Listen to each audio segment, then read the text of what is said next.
10 in 10 today is about risk management in the government and NHS pertinence, the availability of PPE during the COVID-19 pandemic from a PMO perspective. Great. How's that? That's a nice cheerful subject for a Wednesday afternoon. And we're going to get through the whole lot in 10 minutes and only 10 slides. So no pressure there. Are we all up for this one? Yeah, got your countdown. Imagine, oh, can I start already? Hey, I didn't know Oh, that. yeah, it's all right. You're right. You're right. Go on. Oh, had me nervous there for a second. Right, let me 5, 4. Right, okay. So this is us from a PMO perspective. So what I want to talk to you about, in your PMOs, because this is from a PMO perspective, most of you will have some kind of a project risk management process in place. Probably looks something like this one here, where we've got risk management. We plan our risk management, identify our risks. We do some kind of qualitative risk analysis or quantitative. We come up with what we call our risk responses. We implement those, and then we kind of do this monitoring our risks, and that kind of ends up with this nice feedback loop where we monitor, we revise, we adjust, and we keep replanning and go around a cycle. Everyone kind of familiar with that one? We've all got risk management in place. There's a few nods. Yeah, no one's looking really blank, so that's good news. I'm taking that as a positive thing. We all know about that one. So looking at this kind of risk responses section, it depends on who you're kind of which kind of model you're working to. So Prince 2 talks about having avoidance in there as a strategy, reduce the risk, having contingency plans, accepting the risk, transferring the risk, or sharing it with somebody else. Because everyone knows a risk shared is a risk halved or doubled, depending on which way you look at it. PMI have avoid, mitigate, accept, transfer, and escalate. And there's this model here called the 4 T's, which has terminate, treat, tolerate, and transfer, depending on what we want to do with our risks. So I'm assuming whatever PMO you're in, you've got kind of that kind of process and some of these treatments in place for your organization.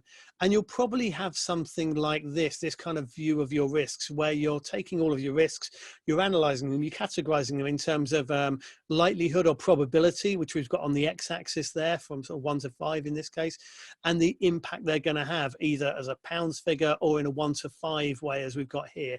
And when you lay those out on a matrix like this, you can start highlighting which are your super red scary ones that you want to that you absolutely must have some treatment in place for, or the ones down here which are the ones that are very low likelihood, low impact, and they're more the things that you might be deciding to tolerate.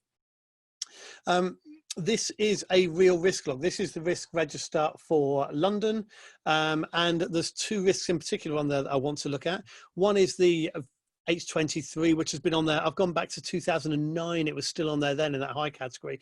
And this talks about the risk of a pandemic influenza. So an influenza rolling out, a novel flu emerging where 50% of the population may experience symptoms, leading to up to 750,000 fatalities. Absenteeism would be significant, and lots of challenges for business continuity. This bottom one here was added in the last couple of years, emerging infectious diseases, explicitly calling out things like SARS. Now, they've got their likelihood and impact scoring on this, and then they've got controls in place. So these are the treatments that we talked about, a vaccination program to prevent the risk ever occurring or reduce the risk of it or the severity of it, specific NHS capacity and response planning, and various other things. If I'm a PMO person, I'm auditing this project, I'm very impressed so far. They've got some good stuff, but I want to scrape into these controls a little bit more and just see what's behind them. So let's have a look at this NHS capacity and response planning section. So this is from the NHS Emergency Preparedness, Resilience and Response Framework, and it categorizes the types of incident that they're referring to. And they've got a number of big bang drama things here: hazardous materials, nuclear, one literally called Big Bang that talks about literal big bangs, explosions. But the one that we're kind of interested in is this sort of a rising tide, a developing infectious disease epidemic. So something gradually building up over time, growing from epidemic to pandemic in our case here. So it does cover those types of incidents. People tend to think of these plans about being about the big bang, the emergency, the big drama, the fires, but it also explicitly covers these kind of events as well, which is good news. That's what we want to see. So we're nicely tied in. We're seeing that journey back from our risk log through the documentation. I think actually this is a team that have really considered this stuff. they've got principles underpinning it. One of their key principles is preparedness and anticipation. Fantastic. So this all bodes really, really well for us. I'm very, very happy with what I'm seeing in my audit here. And then I look a bit further. It's like, so what's going to happen? And this is from the pandemic influenza response plan. And it says in here that actually, because you start wondering about how you're going to deal with things like the need for PPI, all of these aprons and masks and things that you're going to need.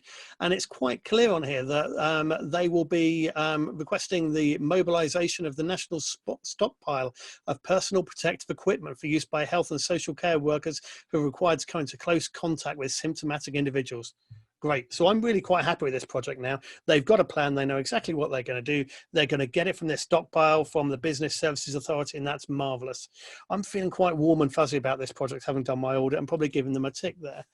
There is a little bit later on that sort of notes that they may be doing some just-in-time procurement agreements, which is probably a bit worrying if you're thinking about trying to procure stuff at the same time as every other country is procuring things. But that's only for things that we need to supplement the stockpiles, and we've got these stockpiles in place, so that's kind of good. Now, I tweeted about this because I did a bit of nosing around because I was curious. I tweeted about this a while ago, and I did muse to myself whether they actually had these stockpiles and how big they were. And the week after I tweeted about it, there was a panorama show about it. And I don't know if anyone saw this one, but what became very, very clear in that show was that actually there weren't stockpiles. There were stockpiles of some things, but specifically there weren't stockpiles of aprons. There weren't stockpiles of the face visors, and this stuff just didn't exist, which, as you saw going back to the other thing, if the stockpiles need supplementing, all they're left with is falling back to releasing funds for just-in-time delivery and going down that route.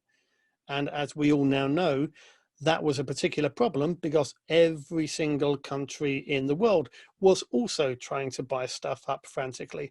And what you then see is, as we all know from our iron triangle that we often teach our project managers, if you've got some of those challenges there, if you have to do something very, very fast, if time is critical, then it's money and time, money and quality are the other two levers on that. So what you see is government spending a lot more money because they have no choice to get it fast, and the quality of some of the stuff that was delivered, as we saw for example from Turkey, goes down an awful lot as well. So those are some of the challenges that were faced there as a result of not having it.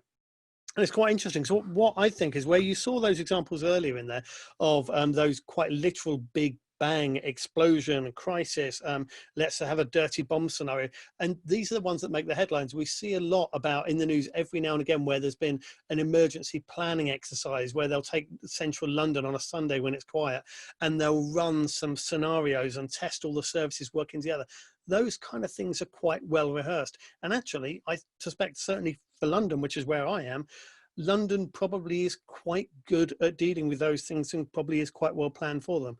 But it's become very apparent that we're not so good at these kind of rolling, slowly building challenges that require us to have these large stockpiles of things to deal with it, as we are maybe about those big bang drama things that we like to deal with. So there is no real big conclusion to this. I'm not getting into, this is not a session where I'm sitting here making a political argument saying people have let anybody down. I am genuinely looking at this from a PMO perspective in the same way that you or I or any of us would do in a regular PMO job.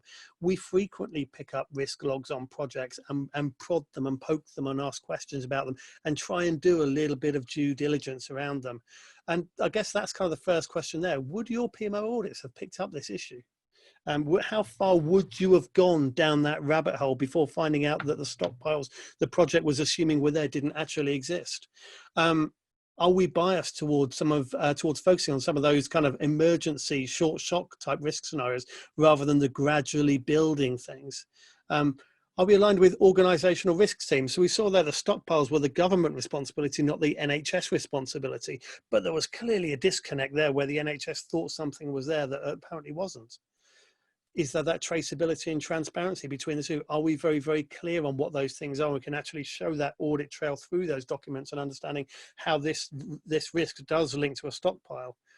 And the last one there, are we explicit about our risk philosophies? It's quite common in project management to be explicit that we are only tracking the risks that relate to the delivery of the project. but if we're only explicit about those, who's looking after the socioeconomic risks, or the ones around it, or the ones to the organisation? Are we very clear about that, and are we joined up with the organisational risk teams to ensure that we have that nicely joined up position in our organisation? So that was my 10 in 10. I think I'm probably about on time, but hopefully that was food for thought, and it's certainly given me areas where I'm reflecting on what I might do differently with risk management in the future, because it's been a very different perspective, and hopefully you'll be sharing some of your ideas as we go into the session after the poll. How'd I do, Lindsay? Yeah, you were bang on time, actually. I didn't think you would be. Sorry, John. Didn't have much faith in you then.